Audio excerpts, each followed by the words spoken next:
Me alegro ver que no se ha marchado mucha gente y me corresponde la tarea de presentar a Fernando Cobos. Y como he indicado en mi propia ponencia, él ha sido uno de los pioneros en lo que él llama plan director. La frase no es originaria suya, pero lo ha hecho más o menos imprescindible en cualquier obra importante de restauración, que incluye la arqueología, pero la arqueología en servicio de la recuperación del edificio.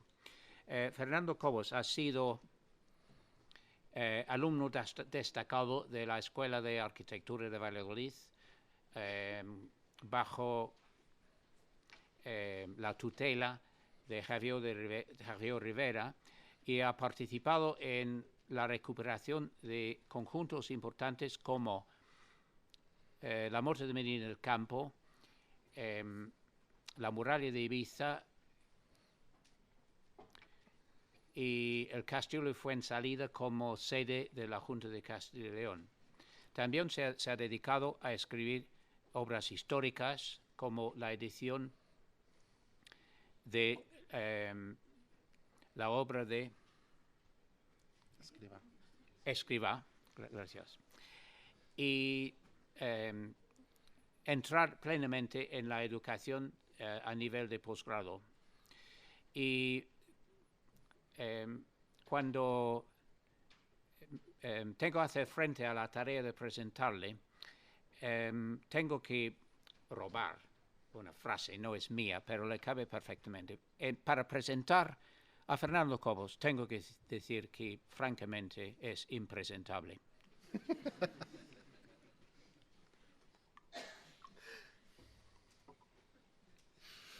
Bueno, muchas gracias, Eduardo.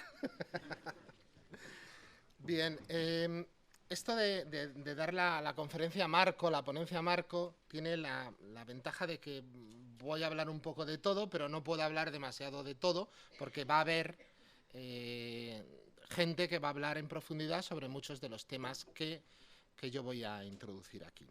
Y por tanto, lo que voy a hacer es poner muchas imágenes e intentar lanzar algunas ideas que luego a lo largo de las distintas sesiones del curso podremos ir profundizando con la colaboración, inestimable colaboración de un montón de profesores, de estudiosos, de compañeros que van a venir aquí a hablar de temas que yo voy a tocar siquiera de una forma más inicial.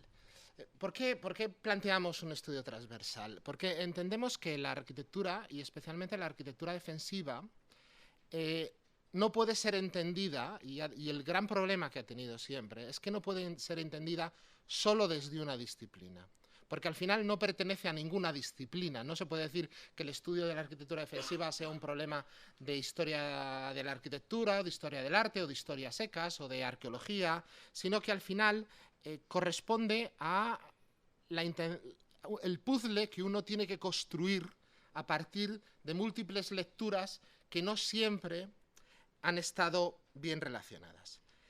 El primer problema que nos encontramos al estudiar la arquitectura defensiva son el reconocimiento de los valores. ¿Y por qué hablo por el reconocimiento de los valores? Porque, como explicaré después, nosotros documentamos y estudiamos los monumentos o los edificios en función de los valores que les asignamos, y solo en función de esos valores es como les estudiamos.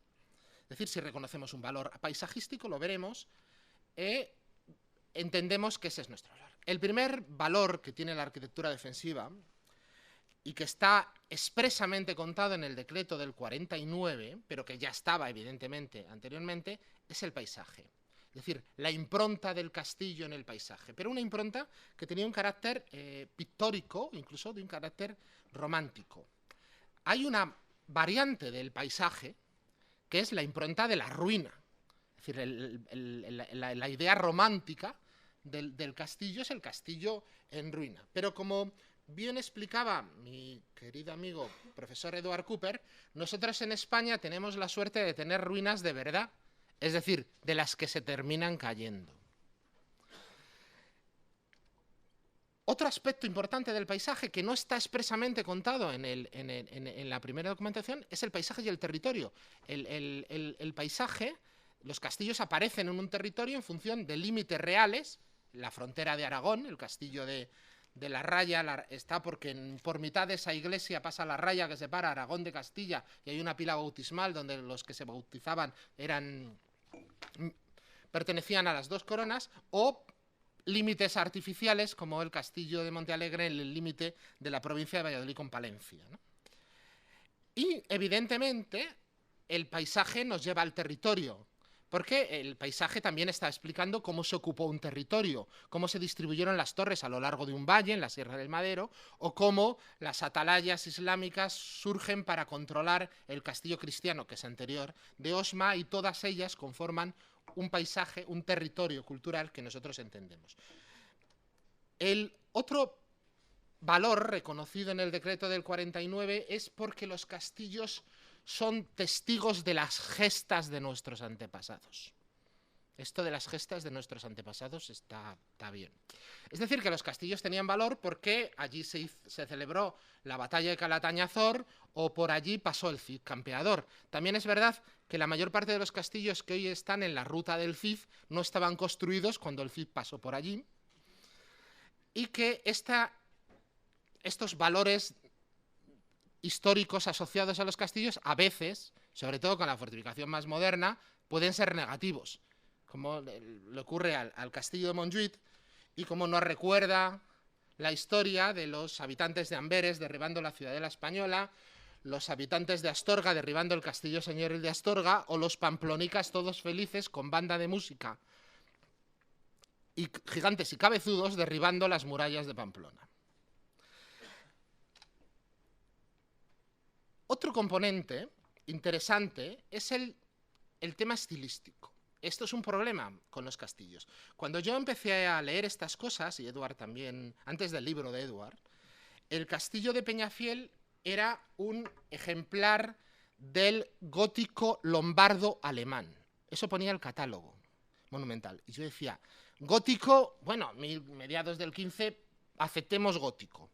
Lombardo, no sé, debe ser por los canecillos esos que están en los matacanes. Pero lo de alemán jamás en mi vida conseguí descubrir por qué era.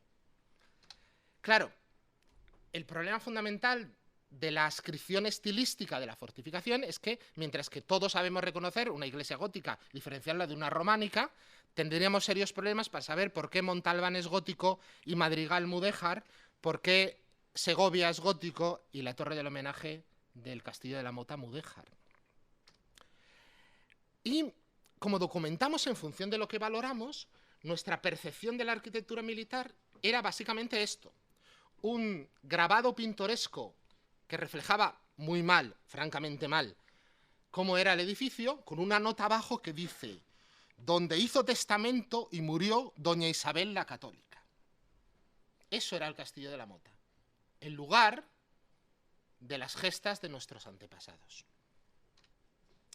Evidentemente, en los castillos que estaban en las fronteras o en los castillos artilleros que estaban en modernos, existían planos. En la Mota, por ejemplo, teníamos la suerte de que existían planos de 1845 del ejército, y como en la declaración de 1904 el arquitecto Casanova levantó unos planos medianamente decentes del castillo para explicar eso que contaba antes del arco que estaba por debajo del puente. Y como de las ilustraciones que tenía el libro de Camazo del año 55, están las ilustraciones que incluye Edward Cooper en su libro, o las que luego nosotros empezamos a hacer para documentar las fortificaciones y que se recogieron en nuestro libro del año 98. Documentamos en función de lo que valoramos, y por tanto, cuando nos acercamos a una fortificación, podemos ver la imagen pintoresca y paisajística en el paisaje, Monte Aragón, o podemos intentar entenderlo. Esta infografía tan bonita no la hacemos los arquitectos para tirarnos el moco aquí y decir, a ver, mirad qué planos, sino porque fundamentalmente nos permite mapear las patologías y llegar a la conclusión de que, como sigan cambiando las piedras al castillo de Monte Aragón, al final no habrá ninguna original, o para entender por qué se abren y se desploman todas las paredes, o, evidentemente, tenemos, Eduard hablaba antes de las fotos antiguas, tenemos la capacidad de fotorrectificar y conseguir planos medibles a partir de fotos antiguas de partes que ya han desaparecido. Ahora lo quieren hacer con el arco de Palmira, por ejemplo, pero se empezó haciendo con el puente de Mostar y se ha hecho en muchos otros sitios. Y evidentemente podemos intentar explicar la evolución del edificio a partir del análisis que hacemos de esta patología. Hace como 2 años, en el Comité Internacional de ICOMOS dedicado a la fortificación, al que yo pertenezco, intentamos establecer un catálogo de valores de la fortificación. Y yo propuse esta solución. Es decir, teníamos unos valores histórico-documentales, que hemos hablado, identitarios, simbólicos, pero también arqueológicos, documentales del monumento, unos estético-artísticos, estilísticos o paisajísticos, entendiendo el paisaje solo desde el aspecto estético, pero también tenemos unos sistémicos, urbanísticos o territoriales, y finalmente tenemos unos técnicos y tecnológicos, que hablan de los mecanismos, el armamento, la construcción, la geometría y las matemáticas. Por tanto, dentro de la fortificación tenemos muchos valores que entender y, por tanto, podemos trabajar con ellos. En un libro que hicimos sobre metodología de estudio e intervención en la fortificación de Castilla y León, hace ya un par de años, intentábamos establecer una clasificación del valor de los restos en función no solo del tipo de declaración que tenían, sino también de la relación de su capacidad para ser un hito tecnológico, su excepcionalidad cronológica, su excepcionalidad tipológica, los valores asociados, es decir, un complejo que está en torno al monumento y que nos permite establecer más o menos una clasificación que nos hace distinguir lo que es más valioso de lo que es menos valioso o por qué nos interesa un edificio en concreto. La segunda parte de la exposición, como no podía ser de otro punto, es cuando nosotros nos acercamos a un edificio y nos intentamos acercar desde un solo aspecto, podemos llegar a generar conflictos de lectura. Los conflictos de lectura son la base de la investigación. El que las cosas sean aparentemente contradictorias es lo que nos ayuda a avanzar. No avanzamos teniéndolo todo claro, avanzamos contraponiendo informaciones. Hablábamos antes de estilo y tipología. Esto es Montalbán, en Toledo, un edificio con albarranas pentagonales fantástica, construido seguramente a principios del siglo XIV. Y esto es Madrigal de las Altas Torres, un edificio con albarranas pentagonales construido con seguridad a principios del siglo XIV, y entendemos que son una misma cosa. Evidentemente, como Eduard ha demostrado, hay elementos estilísticos que nosotros podemos reconocer en unos edificios y trasladar a otros y que nos permiten reconocer escuelas, que nos permiten reconocer intervenciones de una misma familia o de un mismo arquitecto, pero solo en contextos controlados. No podemos decir, como se decía al principio, que todas las torres redondas son cristianas y que todas las torres cuadradas son musulmanas. Es decir, no, podemos comparar una torre con otra si tenemos un contexto en el que nosotros podemos establecer que esa comparación de esta garita con su lampeta o lampeja es comparable. Otro problema que existía era la tecnología. Es decir, los castillos aparentemente mudéjares de Coca o de la Mota, los fortificaciones aparentemente nazaríes de la Alhambra, terminaban siendo todo parte del programa de fortificación de los reyes católicos que antecedía y precedía en muchos aspectos a los diseños de Francesco di Giorgio, de Leonardo da Vinci, que debía ser interpretado en una clave renacentista. Curiosamente, todos los castillos renacentistas de esta época son de ladrillo y nadie ha pensado en Italia que son mudéjares por ello.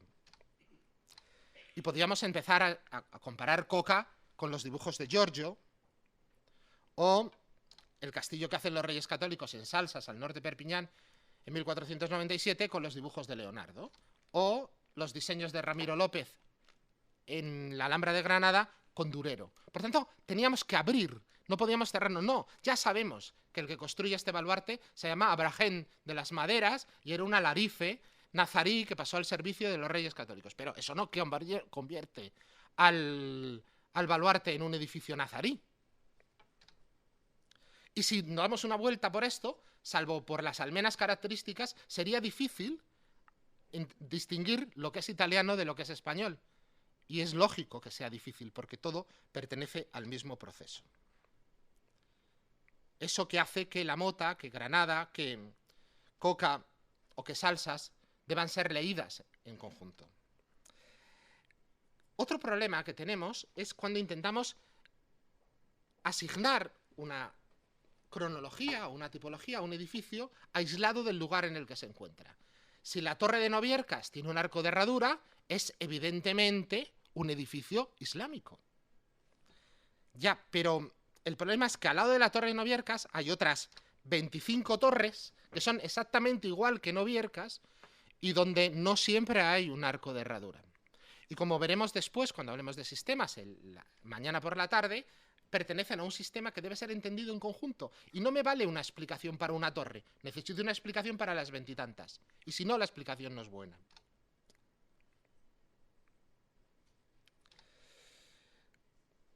Y otro de los grandes avances, sin duda el avance fantástico, es el tema de la lectura estratigráfica. Pero no esa lectura estratigráfica minuciosa y pormenorizada que va poniéndole un numerito a cada piedra y, como decíamos en un congreso que tuvimos hace muchos años, una bronca espectacular en Barcelona, al final los árboles no nos dejan ver el bosque, sino un entendimiento de los límites y de las posibilidades de la lectura estratigráfica. Esta es la iglesia de Santa María del Castillo de Calatañazor, que ustedes viendo la planta dirían claramente es una iglesia del siglo XVI, pero cuando ven el alzado llegan a la conclusión de que toda la historia desde el campanario prerrománico hasta el final está contada en una pared, en la pared frontal de la iglesia, o algo bastante más clásico, una iglesia que en los sucesivos añadidos van construyendo. Esto es una obra que hicimos en la iglesia de Trigueros,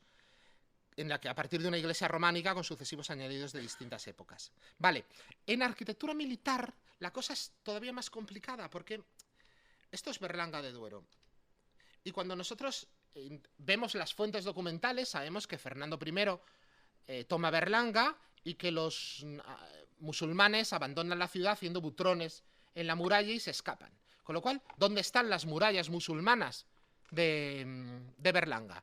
Cuando miramos la cerámica que hay en la muralla de tapial, en esta muralla de tapial que está aquí, descubrimos que esa cerámica nos indica claramente que esa muralla es del siglo XIII-XIV, con lo cual no es la musulmana, pero sabemos que hay una musulmana. ¿Dónde está la musulmana? Bueno, pues la musulmana está dentro de la cristiana, y es la ruina la que nos está dejando ver la muralla musulmana.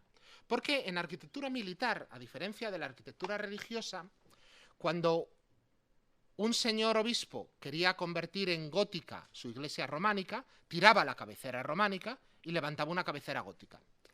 Cuando alguien tenía que fortificarse urgentemente porque le iban a atacar, nunca tiraba la muralla que tenía para hacer una nueva, sino que hacía la nueva encima o delante. Y por tanto, la arquitectura militar es, con mucha diferencia, la más compleja desde el punto de vista estratigráfico. Hasta el punto de que esa lectura paramentológica de ver lo que se ve en la pared, que veíamos tan claramente en la iglesia de Calatañazor, en la mayor parte de la fortificación no sirve. Lo que hay que ver es la sección. Lo que hay que ver es cuántas capas de cebolla tiene el muro que uno está estudiando. Y cuál ha sido el proceso de construcción y destrucción que se ha producido a lo largo del tiempo. Hasta construir cosas, esto es Castrotorafe, en Zamora, al lado de Lesla, bastante complejas. También puede ocurrir que estemos intentando documentar cosas que ya no existen. Murallas que se hicieron de tierra y cubrió la vegetación, como las fortificaciones de la frontera del Miño con Portugal, donde los helechos crecen en el foso y uno puede ver cómo hay una plantación de helecho natural que forma una estrella perfecta en mitad de un bosque, porque representa la parte más baja de la fortificación, que es donde los helechos han crecido y uno es capaz de distinguirlo. O, evidentemente, una cosa que está totalmente sin estudiar y que todo el mundo cree que solo pasa en Inglaterra, que son las motas. Las motas artificiales, que son seguramente una de las joyas de la parte norte del Valle del Duero y de los valles del Pisuerga. Y el tercer problema son los documentos. Los documentos son muy importantes, no sé, nadie se lo va a contar, pero hay que tener en cuenta dos cosas cuando trabajamos con documentos. El primero es que si nosotros tenemos un documento que dice que en el siglo IX había un castillo en Simancas, eso no significa necesariamente que el castillo que hoy hay en Simancas sea del siglo IX. Y la segunda problema que tenemos con los documentos es que mienten. Mienten mucho. No hay cosa que mienta más que un documento. Sobre todo si cogen ustedes un documento que proviene de un pleito. Será difícil que nadie diga la verdad en ese documento. En el caso del castillo de la muralla de Ibiza, sin embargo, el cruzar el análisis de las fábricas con el análisis de los documentos produjo una situación muy interesante. O sea, nosotros teníamos esquinas, cantoneras de la muralla de Ibiza, no esta precisamente, pero otras cantoneras, en las que aparecía una degradación muy importante en una zona de la esquina que nosotros éramos incapaces de descubrir por qué ocurría. Porque ni el agua venía de abajo y subía por capilaridad, ni el agua venía de arriba, ni el viento era distinto. O sea, había trozos de las esquinas que eran descaradamente, se habían degradado muchísimo más que otros. Y la piedra maresa es una piedra, ya les adelanto, muy, muy difícil de caracterizar desde el punto de vista químico.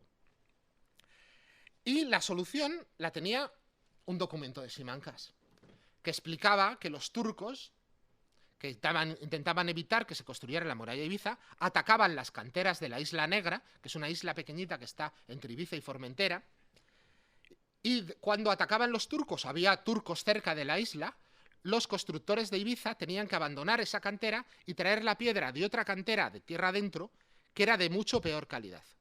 De forma que la degradación diferencial de las esquinas de las cantoneras de la muralla de Ibiza, lo que nos estaba contando era la secuencia de los ataques de los turcos.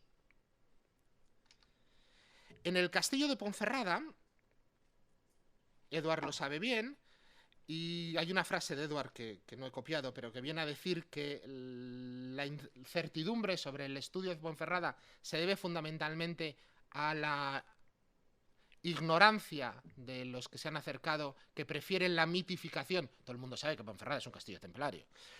Que prefieren la mitificación a la investigación, y hay la incapacidad de realizar una excavación arqueológica. Bien, cuando empezamos con Ponferrada había un factor interesante, y es que todas las inscripciones que hay en el castillo de Ponferrada mienten, pero mienten porque están construidas con la intención de engañar. Están en el siglo XV. Y cuando contrastábamos documentos de dos archivos, que supuestamente el acuerdo entre el conde de Lemos y el conde de Benavente, hay dos versiones, una en el archivo de la nobleza en Toledo y otra en una copia en el archivo del ducado de Alba. La copia del ducado de Alba procede del conde de Lemos, la del archivo de Toledo procede del archivo del conde de Benavente. Bueno, pues los dos tienen el sello de los dos condes. Los dos documentos puestos así, bueno, en un archivo no te dejan hacer estas cosas, pero los dos documentos puestos uno junto al otro dicen cosas totalmente distintas. Y sabemos que el falsificado es el del conde de Benavente, porque luego hubo un pleito y le persiguieron al escribano de Benavente por ello. Pero ¿qué posibilidades tenemos en un edificio que todo el mundo sabe que es templario, con lo cual tienes que intentar demostrar que a lo mejor no todas las piedras son templarias, que las inscripciones que están en las paredes mienten y que los documentos que encuentras en los archivos también mienten? Bien, la posibilidad es, evidentemente, primero intentar ver qué nos cuentan las paredes, sin hacer juicios de valor, solo analizarlo, ver cómo ha evolucionado el edificio, cómo ha ido creciendo. Hay luego temas patológicos que no voy a explicar ahora de por qué hay tantas reformas, no solo porque hubiera muchas guerras, sino porque hay un problema de una falla geológica que hace que ese muro se caiga. Explicar un poco a partir de las descripciones cuáles han sido los procesos, los análisis de cada una de las partes de las piezas en las que uno puede trabajar. Intentar identificar las distintas soluciones de defensa en función de las saeteras, las troneras, en función del tipo de torre en el que aparecen, asociada a qué tipo de escudos. Esto es una tronera y eso es el escudo de los Reyes Católicos. Ese no miente. Intentar ver qué fábricas, qué escudos, qué troneras y qué documentos somos capaces de cruzar. Y asumiendo que todo nos engaña, incluso nuestra propia percepción, porque las restauraciones del 19 se hacen con piedra de cantitos imitando la cerca templaria, incluso asumiendo que hasta los ojos pueden engañarnos, intentar casar el análisis del edificio, intentar construir una idea más o menos razonable para descubrir que evidentemente alguna piedra hay templaria, pero no demasiadas. Estos son algunos de los documentos y las descripciones. ¿Qué criterios podemos avanzar criterios? A lo largo de este curso se va a entrar a fondo en algunos de estos temas, pero hay algunos criterios que a mí me interesa contar ahora.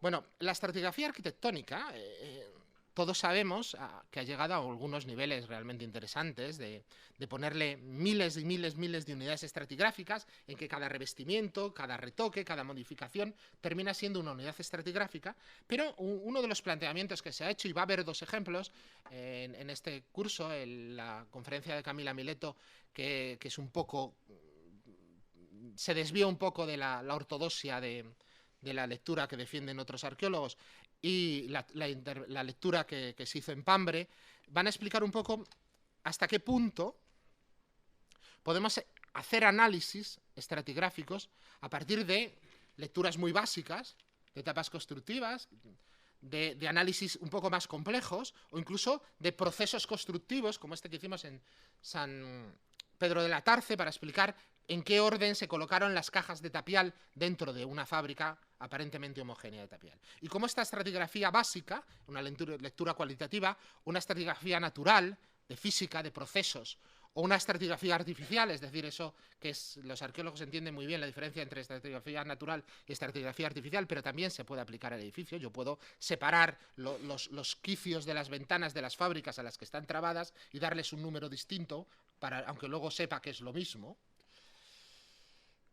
Y por tanto, empezar a entender los distintos tipos de unidades y cómo, a partir de algo que convendría explicar y que vamos a intentar transmitir aquí y que no es contradictorio con otras lecturas, es que la arquitectura no procede de un proceso natural y tampoco es un proceso de devenir de acontecimientos históricos naturales. Es decir, que no todo lo que parece aparentemente de una manera es, y que a veces conocer los valores propios de los elementos arquitectónicos es básico. Es decir, una unidad estratigráfica, si es arquitectura, tiene que tener los valores que la propia arquitectura tiene. Es decir, tiene que tener una vocación de utilidad, una vocación de solidez y una vocación estética. Y por tanto, ese trozo de edificio responde a unos valores arquitectónicos. No es simplemente cambiar un ladrillo por otro en una pared. Esto es el Castillo de Magaña, que es uno de los últimos trabajos que hemos hecho. Es fácil viendo la pared cómo uno puede establecer unas relaciones de lectura que luego se desarrollarán, pero hay unas cosas que yo creo que es importante contar de forma general. Tres principios que nosotros hemos defendido, que es el principio de continuidad, es decir, que los sistemas funcionales, formales y estructurales se interpretan desde criterios de continuidad, es decir, que si hay un mechinal es porque hay una viga y al otro lado tendrá que haber algo que sujete esa viga y por tanto debemos entenderlo en ese aspecto, que evidentemente podemos hacer comparaciones acotadas de forma estilística que nos permitan relacionar unos elementos con otros, pero el más importante es el principio de simplicidad. Los antiguos no tenían ningún interés en generar falsas lecturas arqueológicas.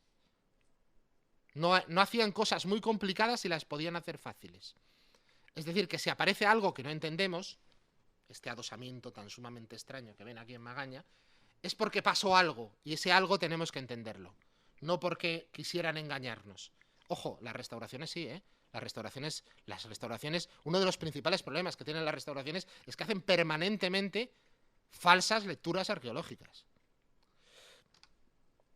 Y por tanto podemos leer los distintos elementos en el paramento y podemos interpretar esta pieza extraña, pero también podemos hacer una lectura de sistemas estructurales asociados que nos permite establecer cómo funcionaban los mechinales y qué relación y qué distintas plantas y distintos usos han ido aconteciendo. Y podemos casar esa lectura estratigráfica de fábricas, esta lectura de estructuras arquitectónicas y esta lectura de usos, intentar entender el proceso evolutivo del edificio. No me voy a extender mucho porque se va a hablar de ello en los próximos días. Pero al final, si les sirve de anécdota, el castillo de Magaña es un castillo que por alguna razón que en el fondo ignoramos, alguien forró,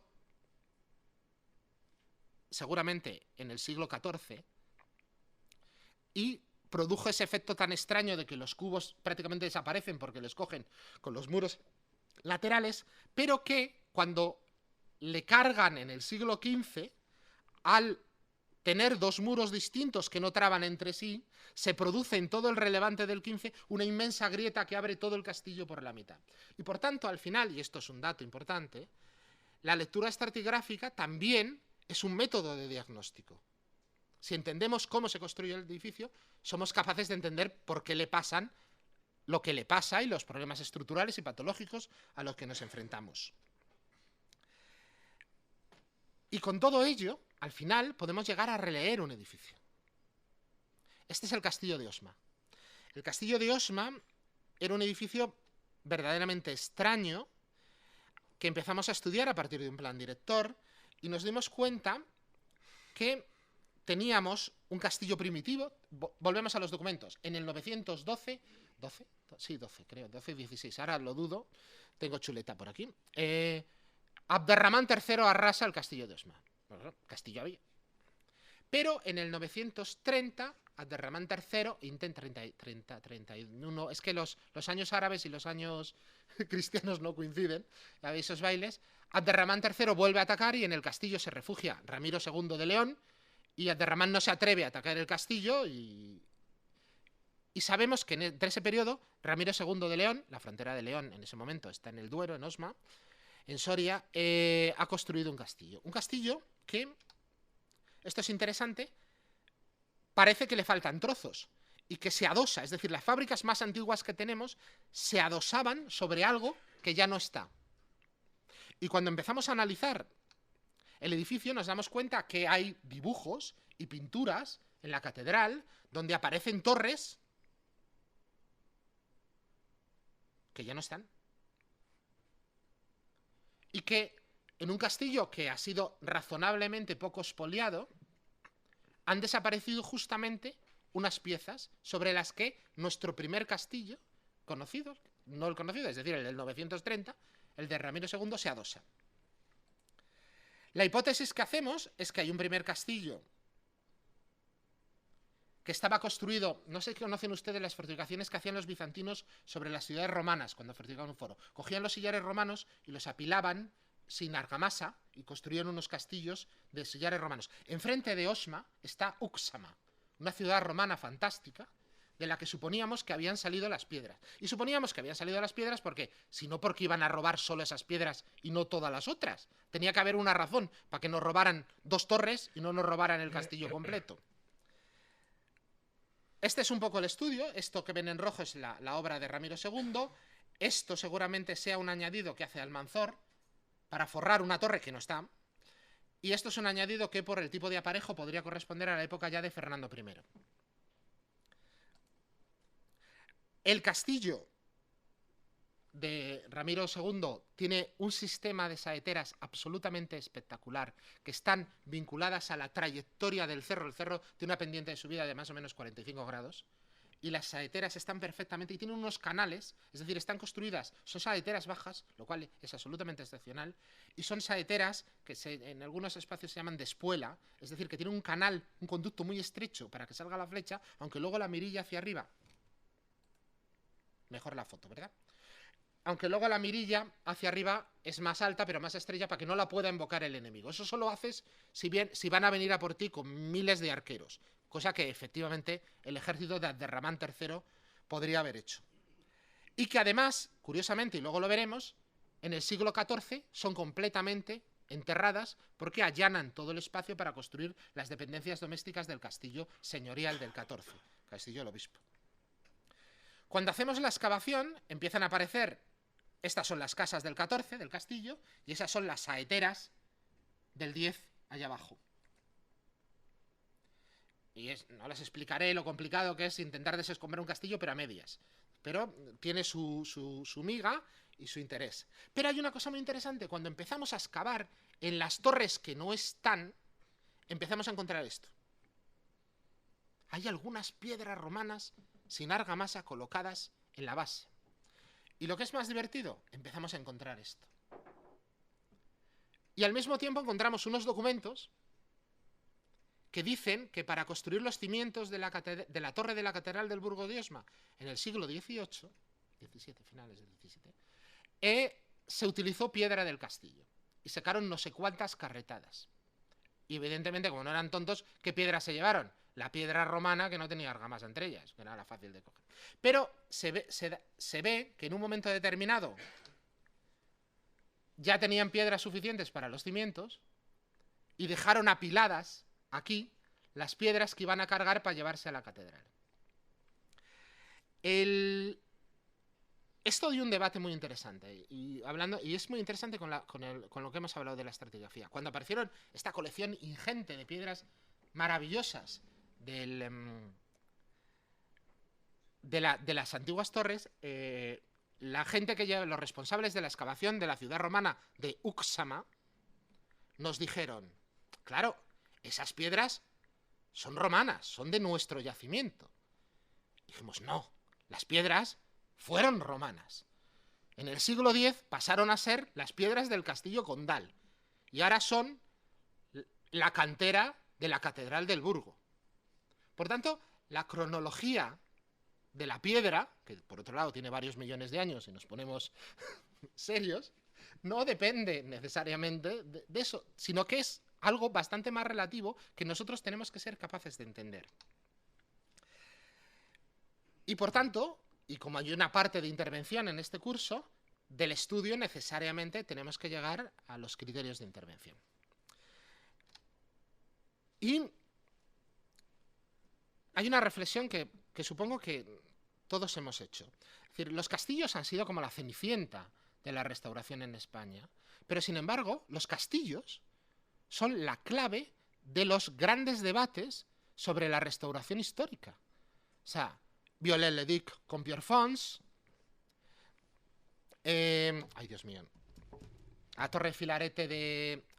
se me ha olvidado, el arquitecto italiano que restauró la Torre Filarete. Luca Beltrami, sí.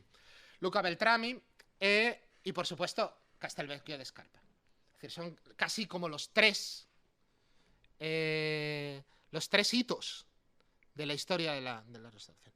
Y además, evidentemente tenemos un determinismo tecnológico que nos implica que parece que siempre vamos a tener una solución técnica o tecnológica que nos va a obligar a tener determinadas soluciones. El determinismo tecnológico y el determinismo estético son las dos piedras sobre las que los que empezamos a trabajar en esto hace años empezamos a empujar, intentar encontrar un hueco entre lo que era necesidad estructural y hay que pilotar esto porque sí, y lo que era esta cosa de o yo soy un artista de mi tiempo, como decía Baudelaire de otro tiempo, y se tiene que distinguir claramente lo que yo haga, o yo, esto es Elías Torres en Ibiza, a la derecha es la restauración del castillo de Olite en Navarra a la izquierda, o yo soy un repristinador salvaje, como si no hubiera otra terminología.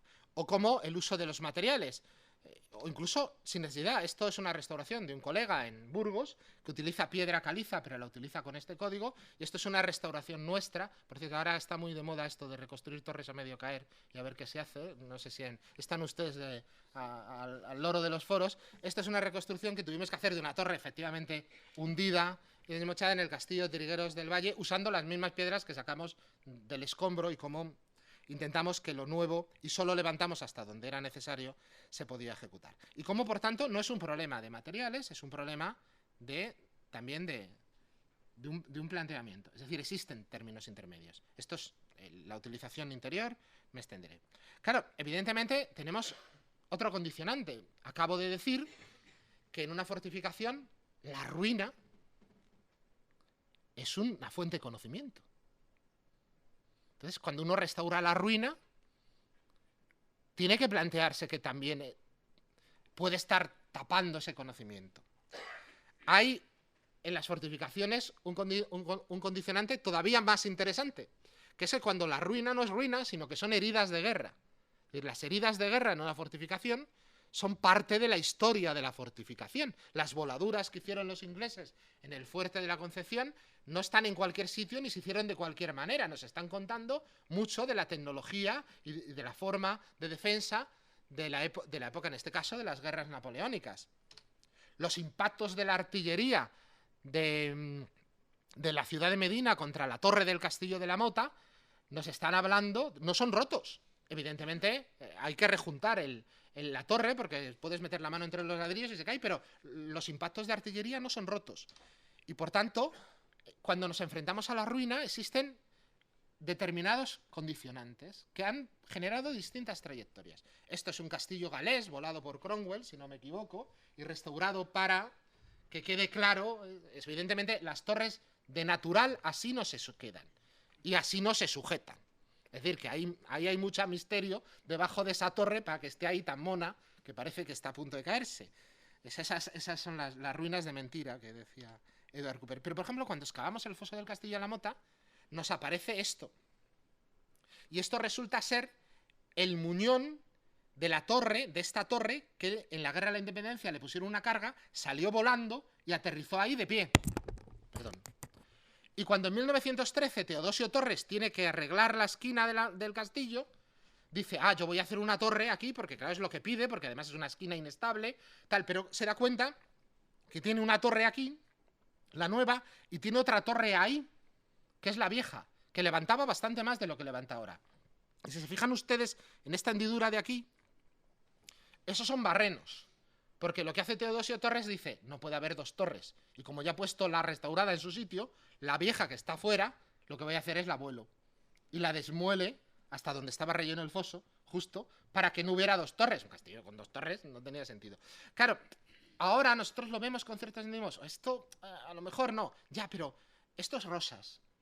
Y el arquitecto que restauró Rosas, que está volado por los franceses en la Guerra de la Independencia, decidió completar las esquinas con ladrillo, lo cual es una buena idea, salvo que llegas a un sitio donde la esquina estaba ya, pero desplazada. Entonces, tienes dos esquinas. Sé que no hay una solución buena, y tampoco espero que nadie salga de este curso con una solución buena, yo no la conozco, desde luego. Les voy a contar ahora dos pequeñas cosas a las que me he enfrentado en los últimos años que explican hasta qué punto cuando intervenimos en un edificio lo intervenimos a partir de lo que interpretamos y no podemos evitarlo. Esto es Monte Alegre. Monte Alegre es un castillo magnífico, fantástico, construido bajo el auspicio de María de Molina, aunque seguramente fue un sobrino suyo a principios del siglo XIV. Y cuando fue desmontado literalmente para sacar piedras para el ferrocarril. Y lo desmontaron con todas sus ganas, es decir, empezaron desde arriba, quitando piedras por orden. Por eso estas almenas que ven aquí no son una restauración, son las almenas originales del castillo. Lo que ocurre es que no habían llegado hasta abajo como para desmontarlas. O sea, lo que quiere decir que se habían tomado muy en serio y que no iban a dejar ni una sola piedra del castillo. Pero afortunadamente pararon, pero cuando paran dejan este espacio convertido en una auténtica piscina. Y durante años el castillo no es que no tuviera cubierta, es que lo que tenía era una piscina. Esto es la reconstrucción hipotética que nosotros suponemos que tenía el castillo en función de la anchura de los muros, de las proporciones, etc. Y esto es lo que estaba. Claro, levantar 20 metros de torre del homenaje no parece práctico. Y no es porque no tuviéramos dinero, que no teníamos dinero, sino era fundamentalmente porque no parece razonable inventarse una torre, por muy seguro que uno que tuviera 20 metros de altura. Por cierto, alguna torre han levantado por ahí, que ya luego... Pero lo que hicimos fue, efectivamente, rellenar desde los muros y completar el espacio, dejando el machón de la siguiente pieza y convirtiendo en una cubierta plana que contaba que la torre seguía y aprovechando y contando en el interior, aunque esto estaba hueco, obviamente, o sea, solo teníamos el muro de piedra perimetral, contando en el interior lo que era el espacio. Esto es un poco la propuesta de intervención y cómo con el hueco de la luz, o sea, en el fondo sabíamos que ese pilar levantaba y lo único que podíamos hacer era dejar un cristal e intentar contarle a la gente que el castillo seguía subiendo, como seguían subiendo sus escaleras, aquí solo para subir a la azotea, de madera, y intentar que la gente entienda, cuando entra en el edificio, que estamos ante un edificio desmochado y, evidentemente, conseguir que no entre agua en él, que no está mal. Pero toda intervención, en el fondo, esto es una obra que hicimos hace ya algún año en Castillo de Cornatel, toda intervención tiene un contexto y unos límites. El Castillo de Cornatel es una joya de la arquitectura que tiene muchas fases. Esto que ven aquí abajo es un basamento de un templo romano. Esto que ven es la muralla del castillo que existía antes de que el conde de Lemos hiciera unas casitas. Es decir, el castillo sencillo no es. Esto que ven no es un pavimento mal hecho, sino que son el basamento macizo que sujetaba el criptopórtico, del pórtico que debía haber encima y que no sabemos si existió o no. Y cuando empezamos a enfrentarnos, fuimos encontrando los trozos de las piedras, de los arcos, y podíamos hacer esa pieza de repristino y recuperar un poco la esencia, y podíamos completar, porque teníamos las piezas y con otras piezas, los elementos, sujetar y poner cubierta donde se nos caían las casas y necesitábamos atarlo. Y al fin y al cabo, lo importante de la obra, en el fondo, era conocer, pero cuando alguien conoce no necesariamente tiene que reconstruir. Les cuento. No es necesario tapar los huecos que hicieron los buscadores de tesoros. Les informo, si no lo saben, en el Castillo Cornatel está escondido el Santo Grial, y hubo gente en el 19 que se dedicó a hacer agujeros por todas partes a un basamento romano macizo para encontrarlo. Así que debieron encontrarlo ellos, porque nosotros no lo hemos encontrado. Pero, por ejemplo, el problema de si yo restauro esta escalera para que cumpla el código técnico, me cargo la escalera, con lo cual es mejor no restaurarla, o este era el gran ventanal por el que el conde de Lemos se asomaba a ver su país, o sea, todo lo que se ve desde aquí es el Bierzo, tal, pero aquí no teníamos ni un solo trozo, ninguna sola indicación, y por tanto al final decidimos que era mejor dejar el roto que plantearnos ni un arco nuevo, ni un falso histórico.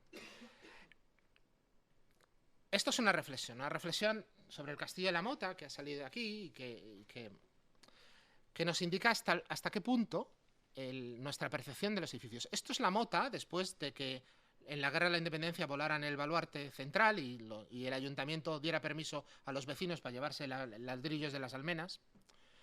Esto es la Mota con la restauración que hace Teodosio Torres, con sus torrecitas en un puente que es falso, y que no era así, sino que era una especie de baluarte previo. Esto es la Mota de la restauración de Íñiguez Almech, que como no le cabían los camiones, se cargó las torrecitas de Teodosio Torres.